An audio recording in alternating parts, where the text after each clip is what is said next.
राम राम, नमस्ते, सत श्री अकाल, दुआ सलाम। फिर से एक बार स्वागत है आपका अपने किसान के चैनल SBI न्यूज़ किसान की आवाज़ में। तो किसान साथियों, आज हमारी SBI न्यूज़ की टीम पहुंची है Tengrari Dayanand Saraswati farmer producer company limited. तो हम लोग आज यहाँ पर आए हैं कि यहाँ पर कुछ अधिकारीगण हैं यहाँ के, जिनसे आज जानेंगे कि ये कंपनी क्या करती है और किसानों के हक में क्या कर रही है, हित में क्या कर रही है, क्या इसका कार्यभार है। तो आइए समझते हैं। पहले परिचय करवाता हूं मैं। सर, आप अपना नाम बताएं, परिचय। राम प्रसाद, मेरा घर टेंगरारी यहीं हुआ। जी जी। आप क्या हैं इसमें? आप इसी में हैं? हाँ, डायरेक्टर हैं इसी विभाग में।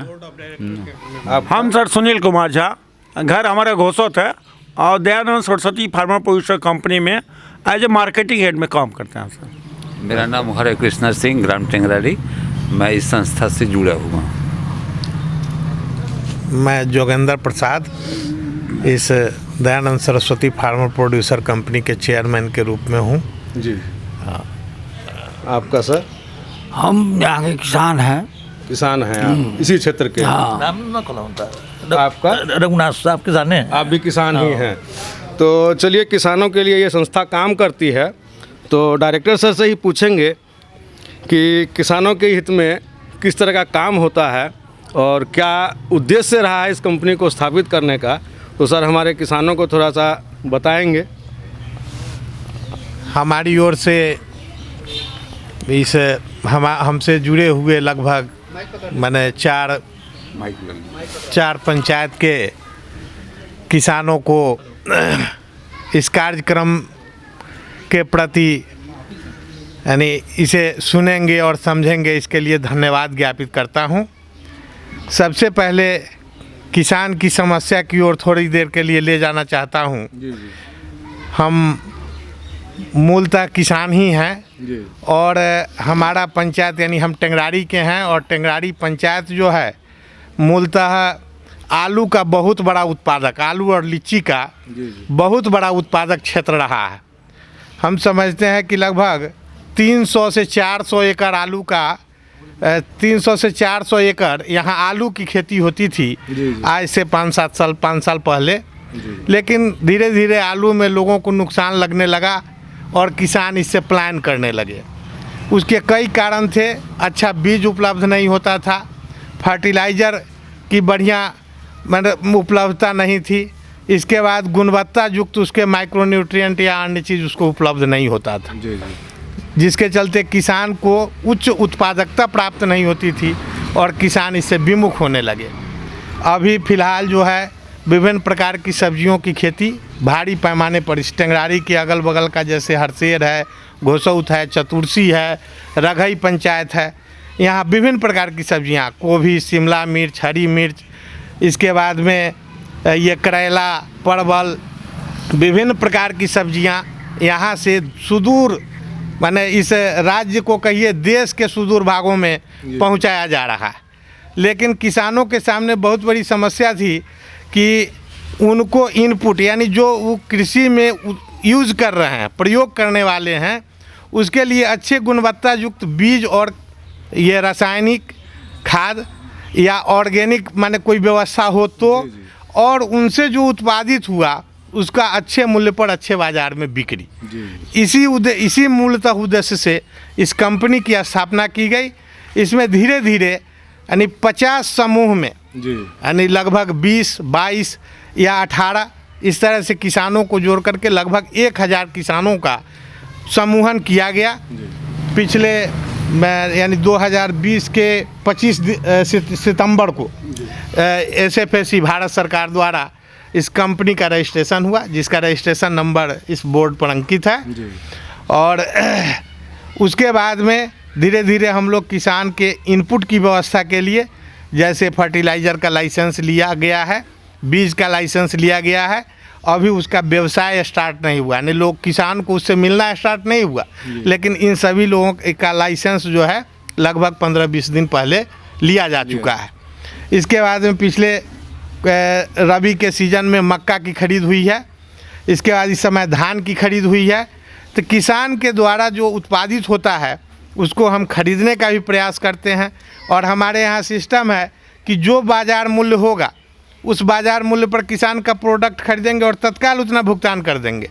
और यदि उसको हम ज़्यादा दाम में बेच पाए तो उस पर जो बेनिफिट आएगा उसमें से भी बोनस के रूप में किसान को दिया जाए। हाँ, हमारे सालाना जनरल मीटिंग में उसकी घोषणा होगी और उन लोगों को भुगतान किया जाएगा। इसमें सदस्यता के लिए निर्धारित है, यानी हमारा शेयरधारक होता है किसान, हमारा सदस्य जो होता है वो शेयरधारक होता है। 100 रुपये सममूल्य का एक शेयर है, कम से कम 10 शेयर खरीदना होता है, यानी 1000 रुपये वो हमारे यहाँ देता है, जो 100% उसकी निधि सुरक्षित रहती है। उसके बदले में हमारे यहाँ से जो भी लाभ उसको मिल पाएगा वो फ़ायदेमंद होगा और 100% वो 1000 रुपया सुरक्षित है। शेयर मनी है, शेयर के हिसाब से लाभांश भी मिलेगा कालांतर में। और यदि किसान चाहें तो उस राशि का भुगतान वो कभी भी हमसे ले सकते हैं। ऐसा नहीं है कि कभी वो डैम्प कर जाएगा, डूब जाएगा, इस सब तरह की राशि नहीं है। किसान से जो भी प्रोडक्ट हम खरीदेंगे, यदि लॉस होगा तो वो वहन कंपनी करेगी, लेकिन बेनिफिट होगा तो उसमें किसान शेयरधारक होंगे। लॉस के लिए किसान को हम उत्तरदायी नहीं ठहरा सकते हैं। किसान का कोई जी लॉस नहीं है, नहीं, किसान का कोई लेकिन प्रॉफिट में उसका बराबर का अधिकार। हाँ, प्रॉफिट में उसका अधिकार होगा, वो हमसे बोनस पाएगा। ये सब तरह की मैंने व्यवस्था इस कंपनी में बनाई गई है। अभी तो 1 साल बीता है, थोड़ा कोरोना के मार से भी हम लोग मैंने उबर नहीं पाए हैं, रह के काम बंद हो जा रहा है, मीटिंग सीटिंग फील्ड करना मुश्किल हो पाता है। लेकिन फिर भी हमारे सहयोगी वृंद, एक CEO हैं हमारे कंपनी में, मार्केटिंग हेड में सुनील बाबू हैं। मैंने हर समय कहीं KVK या सरकारी संस्थाओं से कुछ न कुछ किसान को लाभ पहुंचाने का भी प्रयास करते हैं। फिलहाल कुछ दिन पहले 9 संस्कृति न्यास ये न्यास है, दिल्ली की संस्था है, उनका कार्यक्रम हमारे यहाँ हुआ था, जिसमें 2 क्विंटल काला गेहूँ यानी किसान को दिया गया, उसकी गुणवत्ता को बता करके, और वो लगा हुआ भी है खेत सब में, जहाँ तहाँ किसान सबके पास लगा हुआ है। उत्पादित होगा तो पुनः उसको और ज़्यादा बढ़ाया जाएगा। और उनसे भी बातचीत चल रही है ऑर्गेनिक फार्मिंग पर। ऑर्गेनिक रूप से सब्जी या दूध ये सब का जो उत्पादन होगा उसकी वो खरीदारी करेंगे। इसके बाद में एक ऊर्जा कंपनी वाले से कोल्ड स्टोरेज पर मैंने हम लोगों की वार्ता चल रही है, उसके जगह होगा अलॉटमेंट हो चुका है। वो वेजिटेबल के लिए मैंने कोल्ड स्टोरेज होगा, रिजर्व 5 टन क्षमता का वो कोल्ड स्टोरेज होगा, जिसमें किसान अपना वैसा प्रोडक्ट जो मैंने 2-4 दिन, 5 दिन या 10 दिन, 1 महीना के लिए रिजर्व रख सकते हैं फल और सब्जी को, और उस समय निकाल करके मार्केट में उसको बेच ले सकते हैं। तो उसके लिए कुछ कॉस्ट जो है किसानों को देना है। किसी में एक बहुत बड़ी समस्या अभी फ़िलहाल जो है नीलगाय और जंगली सूअर की है। सूअर की समस्या तो लगभग कम हो गई है, लेकिन नीलगाय की समस्या दिन प्रतिदिन इतनी अधिक बढ़ गई कि सब्जी वाले किसान के लिए ये अभिशाप सिद्ध हो रहा है। आपके माध्यम से मैं सरकार से पुरजोर प्रयास करूंगा कि इस नीलगाय की समस्या से निजात दिलाया जाए, जिससे किसान जो है अपन जीविकोपार्जन सही सलामत कर सके। इसके बाद में आलू का बहुत बड़ा उत्पादक क्षेत्र है, इसलिए सरकार हमें इसके लिए कुछ सहयोग करें या अपने माध्यम से कोई रास्ता दिखाएं, जिससे आलू का कोई प्रोसेसिंग यूनिट यहाँ स्थापित हो सके और किसान उससे लाभान्वित हो सके। यही सब हमारी ओर से कहना है। तो जैसा कि किसान साथियों आपने सुना कि किसानों को लाभ पहुंचाने के लिए संस्था का एक स्थापना किया गया और किसान भाई इससे लाभ भी ले रहे हैं, और जो सरकार से दिक्कतें आ रही है वो भी आपने सुना कि प्रोसेसिंग यूनिट नहीं होने के कारण भी थोड़ी सी दिक्कत किसानों को है। और नीलगाय, जैसा कि हर मेरे न्यूज़ में, हर वीडियो में आप सुनते हैं कि नीलगाय से बिहार के किसान त्रस्त हैं और नीलगाय की समस्या भूखमरी के कगार पर ले जाने के लिए तैयार बैठी हुई है।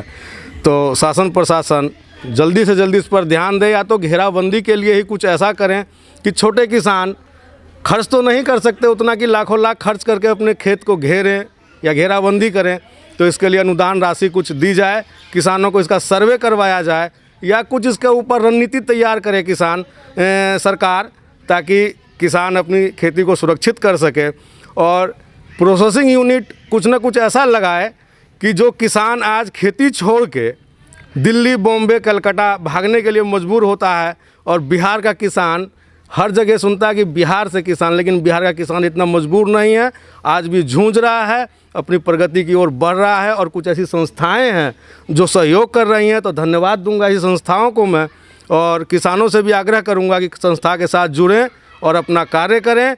और सरकार के लिए तो हमेशा ये न्यूज़ चैनल आवाज़ बन के उन तक पहुंचाता रहूंगा। सवाल उससे ही होगी जो सत्ता में बैठा हुआ है। अगले न्यूज़ में मिलता हूं फिर। मैं प्रकाश सिंह, मुजफ्फरपुर, बिहार से। तब तक के लिए जय भारत, जय हिंद, जय जवान, जय किसान।